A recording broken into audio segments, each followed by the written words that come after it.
Statements or beliefs expressed on the following program by the host, guests, or callers are not necessarily the opinions of FantasyAccess.com, Media Group Inc. ownership, management, sponsors, or website. All rise, football fans, as the Welt Rheaume Miami Dolphins report with Marcel Jacques is in session. Welt Rheaume has more than 62 years of litigation experience handling insurance disputes. They are committed to resolving even the toughest insurance claims quickly. Call them for a free consultation. 954-966-4646. Here's Miami Dolphins insider Marcel Jacques. All right, baby, there he is, ready to rock and roll. Wait a minute, I think we got the wrong board there. All right, now we've got Welt Rheaume there. We're mixing up Ira Winderman and Marcel Jacques. There's a little bit. I mean, we do look alike, so I get it.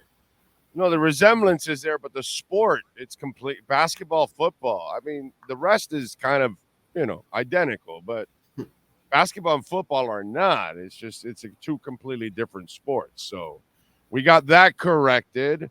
Nice to see that maybe Tua's correcting a lot of people out there too in the process. That was, I got to say, I think that was his best performance so far of his young career here.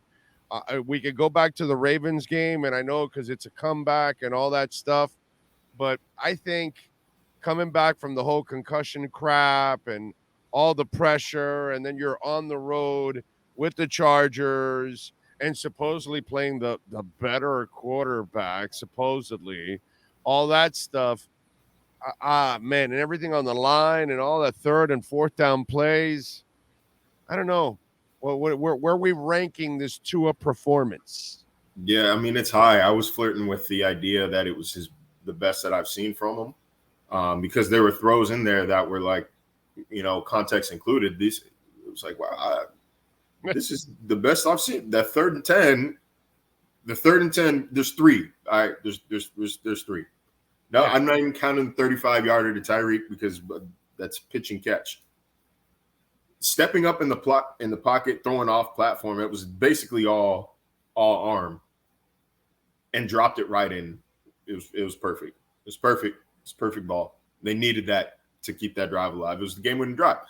The 3rd and 15 on the run to Berrios. I'm not gonna lie, man. From my perspective, my point of view at the stadium, I was like, oh wow, that ball's not getting there. The ball's not getting there. It got there. It got there, and it was exactly where it needed to be. And then the teardrop to Tyreek. I know there's some debate on Twitter who's more responsible for that, if it's Tua or Tyreek. I mean, the answer is both. Nobody's more responsible than the other, but it was a nice throw. I don't understand discount. I love how anybody makes it sound like every other quarterback is going to drop it right in there. I mean, that's the stupid part that we get wrong here over and over and over again. His accuracy and his ball placement and his anticipatory skills are elite. Maybe only Mahomes has it. Outside of that, I'm not sure there's a lot of guys that are elite like he is at ball placement, anticipatory. It's just, Aaron Rodgers, another one of those guys. There's very few of those guys in the league. And to me, that's what makes a quarterback. It's not throwing at 100 miles an hour, and it's not being able to run like a deer. Those are tangibles that you want to have, but that doesn't make you ever a great quarterback. No, and like in this case, he was definitely throwing to a spot. I don't think he meant to just like drop it in between Tyreek and Michael Davis. Like he's throwing to a spot. It was up to Tyreek to get there, but like it still has to be, the timing has to be right. The trajectory and the ball speed has to be right. Like he put it on the dime right there. It couldn't have happened. It couldn't have been a better play. It could not. He did it the whole game. He did it the whole goddamn game, dude. Yeah, there were maybe a couple throws. I couldn't tell you which ones off the top of my head, but I know there were a couple that were like, hey man, that's not the one. But for the most part, I mean, they put the ball in his hands because they stopped running the ball. So they put the ball in his hands and tasked him with with leading them to victory. And once again, this is like the fourth time that we've seen it. I don't think it's a question of ability, whether or not he can do it anymore. And then it's against the healthy Chargers, man. Like, if you look at the Chargers numbers the past few years, like nothing really wows you about this defense, especially considering who their head coach is. Like, it should be better, but they're never healthy. This team's always missing Bosa. They're always missing Derwin James. They're always missing, somebody in the middle. Like, they're never fully put together. And I think that they've got all their stars on the field right now. Always missing J.C. Jackson. Like, everybody was on the field that day. That's an expensive defense right now. It's expensive. Yeah. So, like, I think it's impressive. I think it's something to be proud of. I don't think it's something to discount. It was a hell of a game. It was a hell of a game for him. This was a sweet-ass performance by him. Good thing is, Coach talked today. Looks like Waddle's all right for people that are concerned. Looks like he'll practice this week. So, and they play a Sunday night, too. So that buys him a little extra time. So it looks like Waddle's all right, from everything you hear? Yeah, I think Waddle's fine. I mean, he played like one fewer snap than Tyreek, I think, on Sunday. So I don't think I think any concerns about like workload or this and that, like maybe could be dialed back a little bit. He's fine. We knew he was fine entering the game. He still went 4 for 78 and had a couple big plays, to set up the field goal at half, to get them in scoring position on the first drive of the game. He even like just provided a distraction on that 3rd and 10 to Tyreek, where he darted across the middle so fast that Derwin James had no choice but to kind of account for him breaking wide open, and it gave Tyreek just enough time to get free. Those are the margins in the NFL. But no, he'll be fine. He'll be fine. And by the way, you talked a little bit about it there in the Berrios. One of the Berrios throws, the one to the sideline, was amazing. But the good thing is that Berrios has made a seamless transition to this offense, and he immediately becomes a weapon, and a dependable weapon at that, and the perfect complement to the two Blazers. Like, he couldn't be more polar opposite, yet more needed to be opposite of those guys right now that you've got. Yeah, and we saw, we kind of saw what we had been kicking around, what you and I have been kicking around all offseason, which is that wide receiver 3 is kind of a construct. It's more of a concept than a specific player. Because, we saw Berrios rotate in that third option. River Craycraft had, I think 40, 48 yards.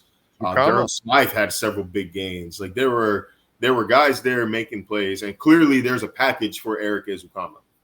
We've seen him running the ball. We have seen him take carries, whether on a jet sweep or out the backfield. Like, we've seen it happen in training camp before. And so, that is clearly he's impressed them enough for that to carry over into the regular season. So, there are a lot of options here. And A-Chain didn't even play.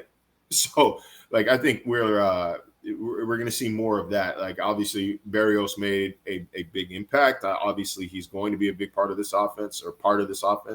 But, I don't think that you can just pencil him in for, 40 catches and however many yards. I think it'll be as needed. But as a guy who can move the sticks and move the chains, or just be if you're struggling to run the ball or you need a chunk game real quick, somebody to get open fast over the middle, voila, you got him. Yep. By the way, Dolphin fans all over the world watching this channel have got to be really, really happy and pleasantly surprised that Kendall Lamb and Austin Jackson held it down against Bosa and Mack. The entire team didn't get a sack, but those two specific guys, some guy told me, they did a solid job. And I said, brother, I did a solid job. That's that was a good job. job. When you keep Mack and Bosa off the quarterback, that's game changing, because there's a good chance that if they get to your quarterback, they're changing the face of the game at that moment. So the performance by Kendall Lamb and Austin Jackson, God bless him, man. He has fought through everything. That was pretty cool, dude. Pretty cool. We've said before, too, Austin, he is not – he doesn't deserve to be, I guess, judged off his last tape anymore. You know, like I think that the 21 season is still in people's mind when they think of Austin Jackson, the 20 and 21 seasons, and he's grown since then. He's been hurt, but he's grown since then. He's gotten better. So I was happy for him to see, you know, him able to show that on the field. You know, watch the cut up tape of him on, you know, on Joey Bosa, and I mean, he decisively won a lot of these reps. Kendall Lamb was excellent. Isaiah Wynn was very good at left guard. Like, truly, the only problem on the offensive line was the center. The snapping, it was not the blocking. The snapping was the problem. That was crazy. But like, was not what I think Dolphins fans were expecting out of this unit. It wasn't what I was expecting out of this unit. How about if I give you a blessing behind all of this? Have you not bought Teron Armstead more time now? Because it's not like, oh, Teron, you're 80%. All right, let's get you back in there. We need you desperately. If Kendall Lamb can actually hold it down, maybe you give Teron Armstead a chance to come back closest to 100%, something that you were hoping he could start the season until somebody rolled up to the back of his leg. You know, you thought you were going to give him a chance to start 100%. And now, have you bought yourself time, Marcel? What do you think about that? Your next two opponents, it's New England and Denver. Matthew Judon is, I think, the only pass rusher of note on either of those two teams right now, unless I'm missing somebody in Denver, and I don't think I am. I think they got some guys there. That's what it is in Denver. They're still not Denver. I think they're better in the secondary than they are in the front seven. But in theory, you could. You could. I would not. You know, like, circle Buffalo in pencil and say, like, at worst, like, this is when you need to come back. Like, this is when we need you. It doesn't matter if you're at 80, 88, 96, or 100%. You got to play that game. You got to play that game. Right. And, I mean, I think it bought them a little bit of time. And, like, they came out of this game very healthy. And that is not something that I think happened very often, if at all, last year, where your five linemen, I can't technically say that all five linemen played all 100% of the snaps. I don't remember what the snap count was. I was going to say 81, but I know that doesn't sound right. But the only one that missed a snap, Isaiah Wynn missed one play, and beyond that, everybody else played 100%. Like, I think that's again, it's rare. It is something that you got to appreciate for a team that has been decimated at that position group over the past few years. Granted, it's one game and not indicative of, a full season's health or durability, but it is something positive to take away from that. By the way, Welt Rheaume, their offices are in Hollywood, but they can service anyone, anywhere. One of our listeners in Orlando drove down to talk to Welt Rheaume and hired them. So whether you're dealing with bankruptcy, condo damage, business owner claims, homeowner property damage, personal injury, please call them 954-966-4646. And remember, we're still in the storm season. Hopefully we don't get hit by one. But before you call any of these insurance companies, you want to call Welt Rheaume, 954-966-4646. All right, so the running game. We thought, you kept an extra back. We thought, okay, he talked about how he apologized to Mostert and how he should have run more and all that, and yet he abandoned it. And this is what I said throughout the game. I posted on Twitter, and I said it in the post-game show, and I'm going to stand by it. I think Mike McDaniel wanted to prove a point because all we talked about was, Brandon Stanley, stifled him, took away the middle of the field, and Tua this, that. And it's almost like he had a hard-on. I'm proving to people that, no, he's not going to take the middle of the field away from me, because if I start hitting the sides, if I start running the ball, then we're all going to say, he adjusted to Brandon Staley because he can't hit the middle of the field. I think he wanted to send the message that I'm going to annihilate the middle of the field because it's all mine. And he was dead set on it, and he knows he can count on the quarterback. Because let me tell you something else. There's a lot of quarterbacks that if you put that pressure on them, Their snapper can't snap. You can't hit an extra point. Your defense can't stop a cold. All this crap is going on. You refuse to run, and it's all passing. A lot of quarterbacks would have thrown turnovers, would have ended up on the losing end. Not a lot of quarterbacks would have done what Tua did yesterday. So you put a lot of pressure on Tua yesterday as a play caller too. But, dude, I almost feel like he wanted to send a message. What do you think about that? I mean, like, that's all we heard from him throughout the week was, we're not thinking about this. We're not doing this. There was there's just like little cracks in the glass there, in the china there, where he was like, it's not like they reinvented defense. And clearly they didn't reinvent defense. It was such a stark change from last year, where, I mean, he throws for, I think it's 26 yards on in-breaking routes last year. Yesterday he threw for 300. Like, it was almost like, why? Where the hell was this last year? Why y'all couldn't do this last year? What happened? Or it was, okay, let me show you that Brandon Staley's not better than I am, and let me just prove it over and over and over again that he can't figure out what I'm doing. I'm telling you, dude, there was a message sent in that, because if you listen to the Brandon Staley one, he talked about, well, no, they schemed it up right. They were dialing it up right. I'm paraphrasing, but he kind of like pointed out how they had schemed it. To me, man, it was just like, let me send a message here right now. Maybe the next time they attack the Chargers, it'll be running the ball and all that. But now you'll forget about the middle of the field stuff because he completely annihilated that theory. Just in case, if you thought it was going to be a running thing, part of this rivalry. No. You know what I'm saying? It's just, you know what? I think the most important message sent is, though, it's that they have figured out their rut. They studied their rut. We never got to see them correct themselves. Okay. After the lull in December.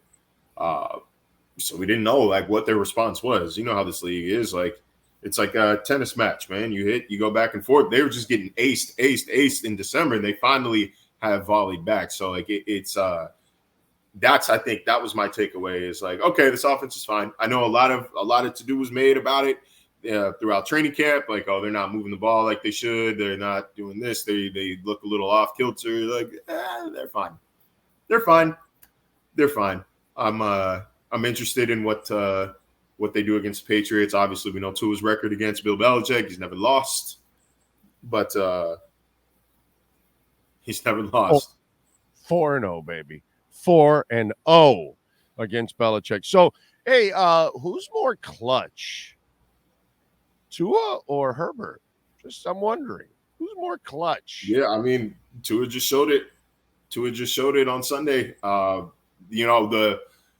I was, concerned going into that last drive was that, like, okay, at some point the Chargers are going to start throwing the ball. Like, that's not what they want to do. They don't want to just pound the rock. Like, they got Kellen Moore in here for a reason. They drafted Quentin Johnson the first round for a reason. And I don't actually think he even had a catch yesterday, if I remember correctly. But, they want to throw the ball. And, like, if you're not even able to stop the run right now, if the Chargers start airing it out, like, I don't know what's going to happen. And let me finish my point. It was concerning. The defense wasn't stopping anything on Sunday. So you figured, okay, eventually, like, they're going to take the lid off. And the opportunity came where you knew you had to throw the ball, you had to push it downfield, and they couldn't do anything. LA couldn't do anything. Herbert got goaded into fooled into that intentional grounding penalty. Got harassed, got scared into that intentional grounding penalty, and then took 2 sacks and 3 plays to end the game. It was like, wow, never mind. I guess I was wrong. Like, I overestimated what the Chargers offense can do. Like, on paper, I still think they'll tear some teams apart, but it was so weird to see a shootout in a game where Justin Herbert throws for 228 yards. Like that's not really, if you see this final score, if I show you this final score and not the box score, you see 36-34. There's no way that you're thinking, oh, Herbert didn't, Herbert barely made an impact on this game. Oh, Herbert wasn't even he was a non-factor. Hold on, but let me piggyback exactly. That's actually, I was going to piggyback on something that I'm about to tell you that kind of goes with what you're talking about right now. So last year he threw like 350, 60 yards, right? But he threw for 1 touchdown. His team got stopped by a really bad injury-riddled defense over and over and settled for field goals, and he barely beat the Dolphins by 6 points. And his defense thoroughly dominated the Dolphins' offense. The Dolphins' offense could not do anything. They got lucky with the Tyreek fumble return for a touchdown and all that crap, overall. And so I find it funny, ironic, I guess, right? Because everybody, Herbert is the perfect quarterback, the prototype, the size, the arm, the athleticism, the speed, all of that kind of stuff. Okay, so wait a minute. So we got a giant quarterback that's got a giraffe for a wide receiver named Parham. We got 2 other giant skyscrapers playing wide receiver in Mike Williams and Keenan Allen, who's probably about 6'2", right? And then we've got a midget quarterback with midget receivers, with a midget coach that says, unleash the Kraken. And here's the Kraken, and his name is Tua Tagovailoa, and here's the pit bull little terrier going all over the place, spraying the ball. And then there's the big, strong strapper that supposedly is God's gift to quarterback. And you've got all these weapons, and so where are the balls? This wasn't what the Chargers offense was supposed to be with Kellen Moore. This is what they got with Lombardi last year, the dink and dunk. This was supposed to be Justin Herbert unleashed. This was supposed to be that arm talent unlocked. Like it was supposed to be more than that. And it wasn't. Granted, some of that was they were running the ball so damn successfully. Like, why would you do anything else? But like you wouldn't expect a shootout with the Chargers with Justin Herbert going for less than 230 yards on 33 attempts. Like that was not on my bingo card. That is not something I expected to see. But ultimately, there was nothing downfield. There was the one play, and it was their worst defensive play of the game when it's like 3rd and I think 19, and they give up 23 to like a wide open Mike Williams. Like that was 24 to a wide open Mike Williams. But that's about as far as he threw the ball downfield all game. It was just it was weird to see. It was weird to see. It was a Willy Wonka game. The Oompa Loompas had it, baby. And I've been on and off. I've been in and out of travel, on and off playing all day. I'm now just getting home. But like I want to watch it again because I can't help but feel like I want to watch the line. While the run defense, it's concerning on paper. Oh. And regardless of strategy, like you don't want to give up 230 yards rushing. But I can't help but feel like they were giving them the run. I don't think they meant to get ran on like that, but I do think they were giving them the run. I saw some plays. I paid attention that they were getting their asses blocked out, including Christian Wilkins. Like if you look, one thing I saw in real time was their splits on the D-line where they were so wide that it was just easy. They would send 2 to Davis, 2 to Wilkins, and the Red Sea up the middle. You're relying on David Long and Jerome Baker to, plug the gap from there. But they had to use Van Ginkel, bro. They started using Van Ginkel more in that game. So he started getting more playing time. That was unacceptable by Fangio. He was a complete failure yesterday. I felt like I was watching Dan Marino all over again. The snapper can't snap. The kicker can't get the extra point. The coach doesn't want to run the ball. So it's all passing. The defense is a sieve. It allows points and yards everywhere. And here's the quarterback, Marino or Tua, having to put the like Atlas carrying the world and just having to bail you out. That's horseshit, dude. You can't do that to Tua Yeah, every week. That was a tough break for Sanders, who he was good the rest of the way. I mean, he was 3 for 3, I think, field goals. Like he was having a good day, and then it wasn't. And like he would have been. I'm happy for him that they won the game because he was would have been. There would have been no hell hath no fury like a Dolphins fan scorned, man. Like they would have lit that stadium on fire trying to get him out. Like, so I'm happy that, he was able to just shrug it off and be like, all right, like we can keep pushing from here. Yeah, those are the little concerns now with Sanders, with Connor Williams, and I know they've got their guy Eichenberg, and they're trying to work that, but it's and by the way, kudos to Chris Greer, because he handles some serious fires, and he knows which ones to put out, and he knows which ones to continue ignited. It's impressive too on the other side, because he did say y'all are worried. He said y'all are more worried about. Said y'all are more worried about the offensive line than we are over here. And right, yeah. There we go. And they did, and they looked really good this week, man. They got it done. All right, what do you got going on ESPN so folks can check you out? Digging into these wide receiver post-practice meetings that Tyreek kind of sprinkled for us yesterday. Also kind of breaking down how I'm working on this one now, breaking down just how dynamic the duo of Tua and Tyreek has been over the past year. I think that when you think QB wide receiver duos, I think, the number one that people go to is Joe Burrow and Jamar Chase, and they've been prolific. But in terms of just explosive plays, it's hard to argue that Tua Tyreek is not number one. So that's what we're exploring here this week. Nice to see the change around Tua for everybody. It's a beautiful thing. Follow him on Twitter. Although Marcel has never been a hater, by the way, just so you know, for everybody out there. Marcel has never been that guy. Oh, he can't play. He's got no arm. He's too short. He never. I'll tell you what. Just to rehash, and y'all might get a kick out of this one. Just to rehash an old thing from last year. I saw some off script. From Tua. Yes. I saw some off platform. I saw some rollouts. There was one. I mean, he like ducked and tucked and rolled and spun away and still on the run. Like that's that stuff right there. That is that stuff that takes you from good to great, from great to elite. Like that is the ability to make those like that. That's something I guess I haven't really seen him do efficiently and effectively like he did on Sunday. It's just like the kid just keeps getting better. Go figure, right? I'll tell you one more thing that he prepared for. It's not that kind of thing, but it's something else.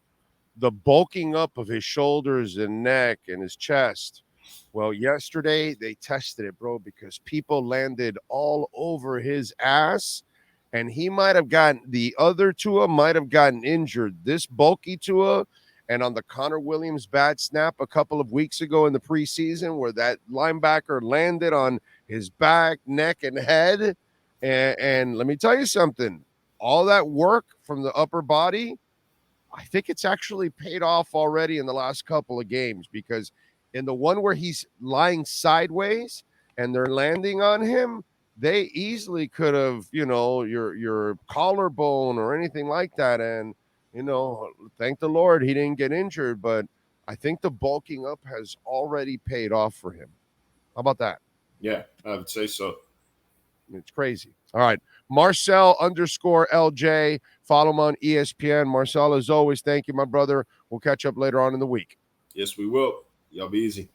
This has been another session of the Welt Rheaume Miami Dolphins Report with Marcel Jacques. At Welt Rheaume, they don't get paid unless you win. They handle complex personal injury claims caused by the fault of another in both state and federal courts. They handle auto, trucking, motorcycle slip and fall, and bicycle accidents. Call 954-966-4646. Welt Rheaume can help.